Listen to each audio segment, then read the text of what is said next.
কে আনিল রে, কোথায় ছিল রে মধুমাখা হরিনাম,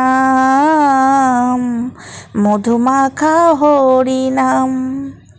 নদিয়ার নগরে সচিমাতার ঘরে, নদিয়ার নগরে সচিমাতার ঘরে উদয় হলো নিমাই চাঁদ। কে আনিল রে, কোথায় ছিল রে মধুমাখা হরিনাম। কিছু কিছু মানুষ ভগবানের নামের থেকে লোকের পেছনে কাঠি দিতে এত ভালোবাসে লজিক ছাড়া। তো সবাইকে বলি রাধে রাধে, হরে কৃষ্ণ। হাই ফ্রেন্ডস, সোমা ওয়ার্ল্ডে তোমাদেরকে অনেক অনেক স্বাগত আর অনেক অনেক ভালোবাসা। চলে এসেছি আবারও আরেকটা ভিডিও নিয়ে। হ্যাঁ বন্ধুরা, জন্মাষ্টমী আসতে কিন্তু আর বেশি দিন নেই, হাতে গোনা কয়েক দিন।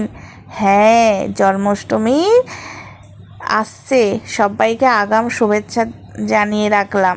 তো যে কথাটা বলার জন্য আমি এই ঠাকুরের ভিডিওটা তোমাদের সামনে শেয়ার করলাম। হ্যাঁ অবশ্যই এটা আমার বাড়ির কৃষ্ণ ঠাকুর, এটা আমার বাড়ির ঠাকুর ঘর।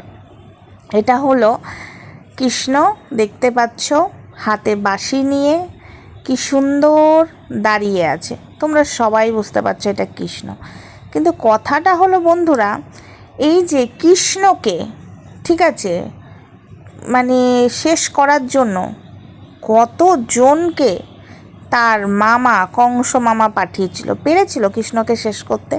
তো সেরকমই এই যে ওয়াইটিতে মহাপুরুষ নিজেকে দাবি করে, ঠিক আছে। আমি কি বলবো বন্ধুরা, আমি কন্ট্রোভার্সি করতে চাই না ঠাকুরের ভিডিওতে, কিন্তু এখানে এই ঠাকুরের প্রশংসাটা আসছে বলেই আমি এই ঠাকুরের ভিডিওটা দিয়েই কিছু কথা বলতে চাই। এই যে আমাদের মহান পুরুষটি প্রত্যেকটা মহিলার চরিত্র নিয়ে মানে যেটা করছে, ঠিক আছে, প্রত্যেকটা মহিলাকে ভাবছে ও দমন করবে, প্রত্যেকটা মহিলাকে ভাবছে যে ওকে মানে মহিলাদেরকে পায়ের তলায় রাখবে। একদমই যে সেটা হবে না। স্বয়ং কৃষ্ণকে তার মামা পারেনি, কত শত্রুকে পাঠালো কৃষ্ণকে দমন করার জন্য।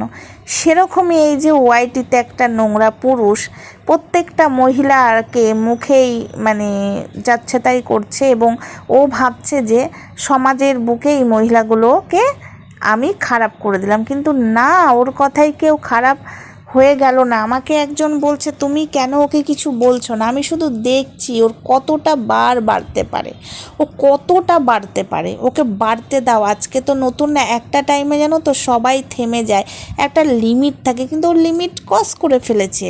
ওই যে কামারের ঠুকঠাক না সরি স্যাকরার ঠুকঠাক কামারের একঘা, তো সেটাই আমি দেব সময় হলে। রাধে।